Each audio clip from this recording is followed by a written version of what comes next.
কয়দিন ধরে যা বৃষ্টি, আজকে অনেক দিন পরে একটু সূর্য মামার দেখা পাওয়া গেল।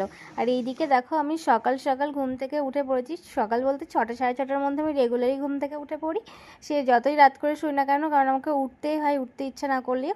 আর মামায়ের স্কুল থাকে। আর এইদিকে দেখো উঠে একটু হালকা একটু এক্সারসাইজ করে দিচ্ছি। আর এই এক্সারসাইজগুলো কিন্তু আমি ইউটিউব দেখেই রেগুলার প্র্যাকটিস করি বাড়িতে। আর হালকা একটু এক্সারসাইজ করার পর তারপর অন্য গাছটাতে কাজ। কি সুন্দর একটা গোলাপ ফুল ফুটেছে, বেশ ভালো লাগে। আমার তো ফুল গাছ এগুলো ভীষণ ভালো লাগে। এদিকে দেখো অ্যালোভেরা গাছে পুরো চারাতে ভর্তি হয়ে গেছে, প্রচুর প্রচুর অ্যালোভেরা চারা বেরিয়েছে।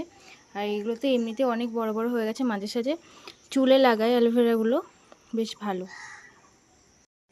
আজকে সকালে ব্রেকফাস্টে একটু পাস্তা বানিয়েছিলাম, সেটাই খাচ্ছি। আর এই যে দেখো, আর মামাইকে টিফিন করে দিই, সেটাই আমি রোজ সকালে ব্রেকফাস্ট করে নিই। আর এমনিতে সকালে উঠেই তো রোজ রেগুলার রান্না করতেই হয়। আর আজকে এই পাস্তাটাই খাবো।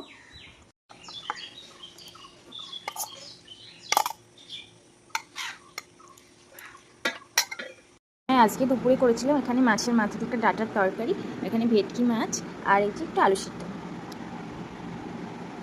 এরপর বিকালবেলা একটু রাস্তার দিকে গেছি মামাইকে নিয়ে আসতে, কারণ ওই স্কুল থেকে বাড়ি চলে আসার টাইম হয়ে গেছিলো। এই যে মামাই এসেও গেছে।